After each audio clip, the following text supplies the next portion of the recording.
Entre las actividades de verano del patronato, los campamentos y un tiempo de vacaciones, prácticamente me ausenté un mes y medio del convento. Y al ausentarme, antes de irme, dejé encargado a uno de los hermanos algo muy importante. Cuando regresé, me encontré con un desastre, que ahora te lo comparto. Bienvenidos a este nuevo video.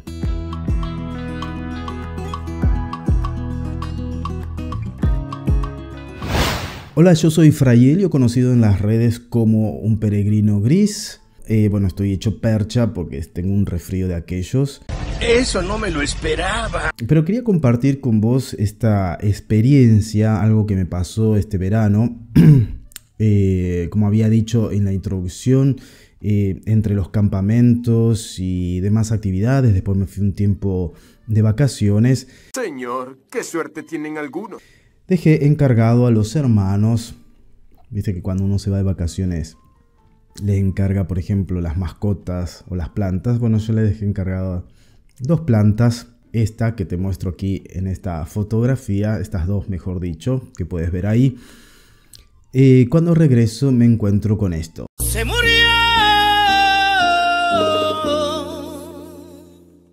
Y vos dirás ciertamente, bueno, se olvidaron.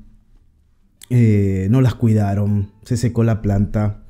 Y no, fue lo contrario. ¿No tienen el presentimiento de que algo muy malo va a pasar? Me dijeron que, o me dijo, mejor dicho, este hermano, que él quería que cuando yo regrese la planta se encuentre mucho mejor de cómo me la había dejado. Entonces no dejó de regarla, al contrario, la regó muchísimo y la puso al sol. Y la mató. ¡Se murió! Directa, prácticamente, bueno, está ahí, pobrecita, la estoy tratando de recuperar, no sé si se ve ahí en el fondo. Vamos a ver, estoy tratando de recuperarla, de que sobreviva. Y esto me llevó a una reflexión. Justamente ese mismo día me llega una frase en las redes que dice así, que resume más o menos lo que vamos a reflexionar hoy. Se murió una plantita de tanto que le daba agua, y entendí que dar de más, aunque sea algo bueno, no siempre es algo bueno. Dar demasiado y darse demasiado no siempre es bueno, ni para uno ni para los otros. Tampoco quiero caer en esto de ser bueno o malo, sino que a veces no es prudente, no quiero moralizar el tema, ¿verdad?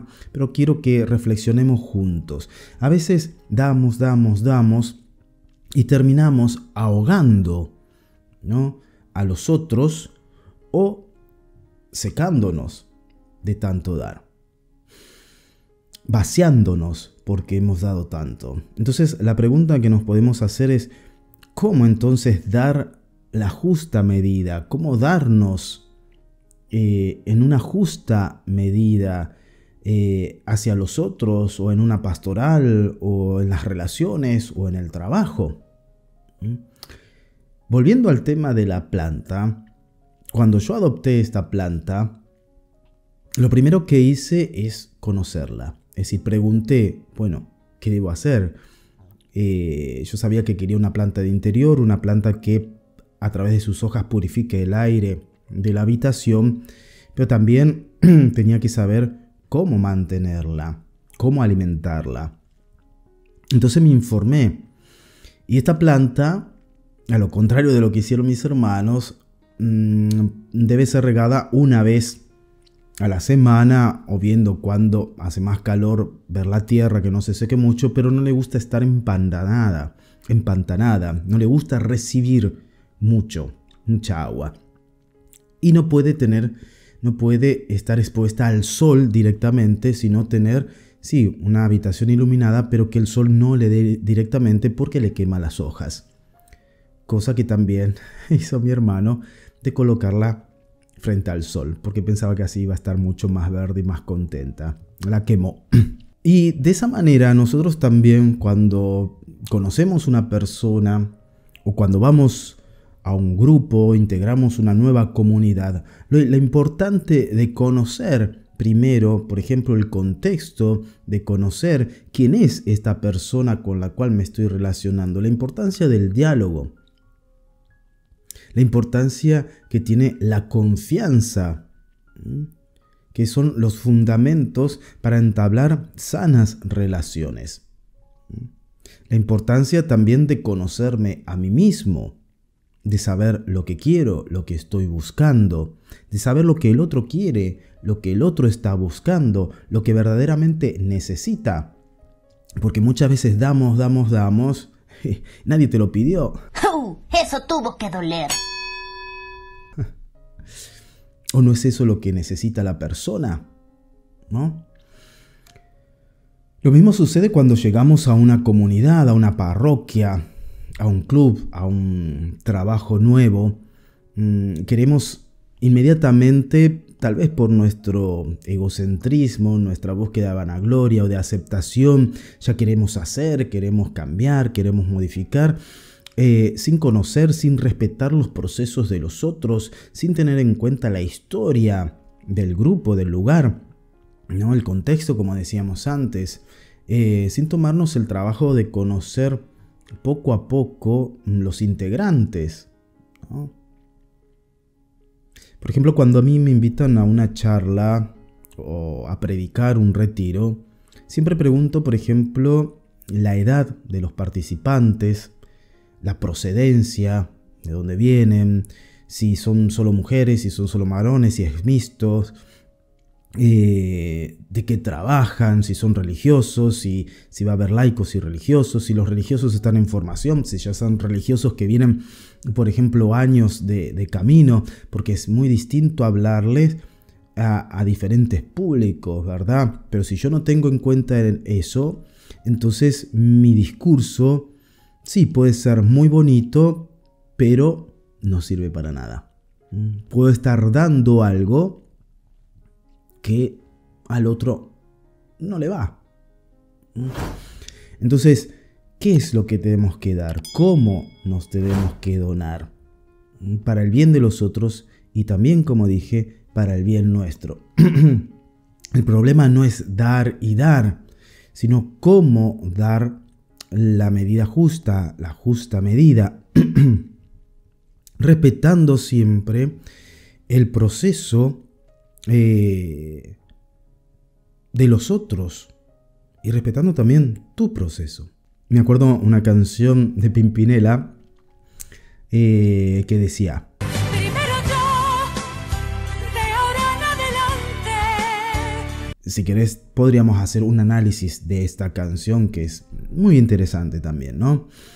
Este tipo de quejas yo la escuché muchas veces en las confesiones por personas que siempre lo han dado todo, o que ellas piensan que lo han dado todo y que han recibido menos, por ejemplo, de lo que han dado. Para tu esposo tú no eres nada. Ese cerdo te ha convertido en su madre. No eres el excitante objeto de amor que mereces ser. Si no empieza a amarte, lo dejarás. Y al no recibir la misma medida, porque acá tenemos que reconocer que no todos la piensan como uno. Nosotros creemos que el otro la piensa como yo, ¿no?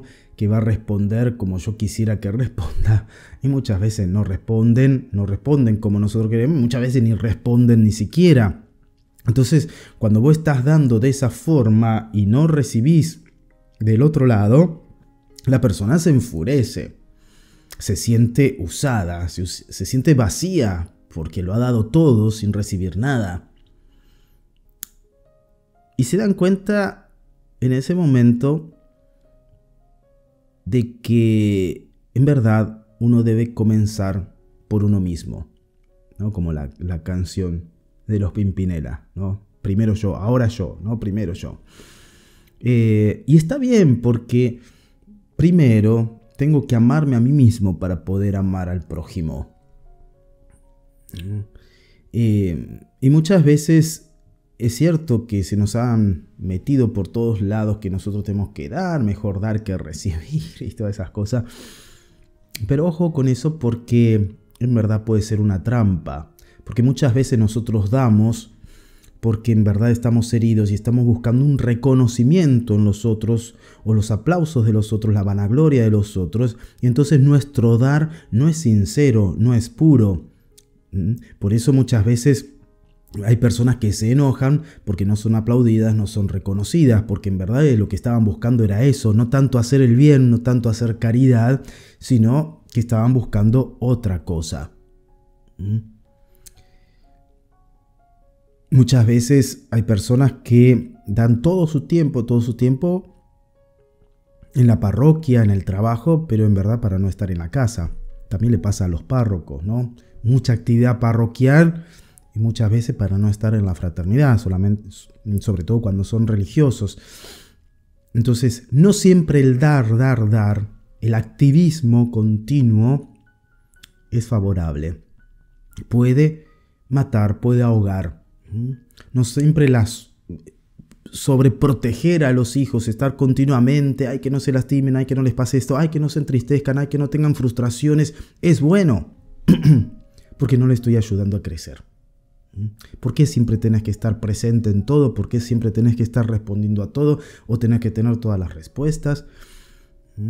¿Por qué siempre tenés que estar ayudando a todo el mundo y resolviendo todos los problemas? ¿Qué sos? Wonder Woman, Superman, Jesucristo. Creo que esto ya lo he contado en un video, pero me acuerdo, siempre es bueno recontar las cosas porque el público se renueva.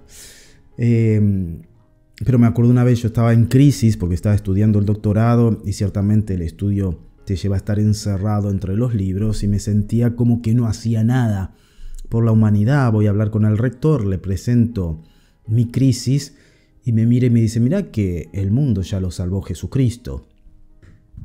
Y es cierto, a veces nos creemos los salvadores del mundo, eso pasa mucho en las familias, ¿no? Voy a salvar a esta persona, voy a salvar la familia, voy a salvar la parroquia. Para un poco, bajemos los cambios, no sos Dios. No sos Dios, somos criaturas y tenemos que reconocer cuáles son también nuestros límites, porque podemos terminar ahogando o podemos terminar ahogándonos. Y después el tema es que cuando hemos dado y vemos que no pasa nada y sobre todo cuando la raíz del dar ha estado esta búsqueda de vanagloria o la mezquindad o lo que sea, ciertamente te llenas de odio, te llenas de rencor, porque no fuiste reconocido, porque no fuiste querido, porque no fuiste amado. Pero ¿de quién ha estado la culpa también? ¿No? Si queremos hablar de culpa o de quién ha estado el error. Bueno, no sé qué te parece esta pequeña reflexión. No tenía pensado hacer este video para hoy, tenía pensado otro, pero la verdad que como estoy así, creo que hasta tengo fiebre, estoy sudando. Hago este video porque no quería pasar este domingo sin encontrarnos. Déjame abajo en la caja de comentarios qué pensás de esto, qué aporte podés darme. Ciertamente te voy a estar leyendo como hago siempre. Dale un like a este video si te gustó y si crees que imparte un valor, compartilo en tus redes sociales o con amigos, personas que están viviendo esta situación del dar y sentirse frustrados por dar tanto. Yo soy Fray Elio, un peregrino gris más en este mundo. Paz y bien y a portarse bien, porque sé que puedes. Chau, chau.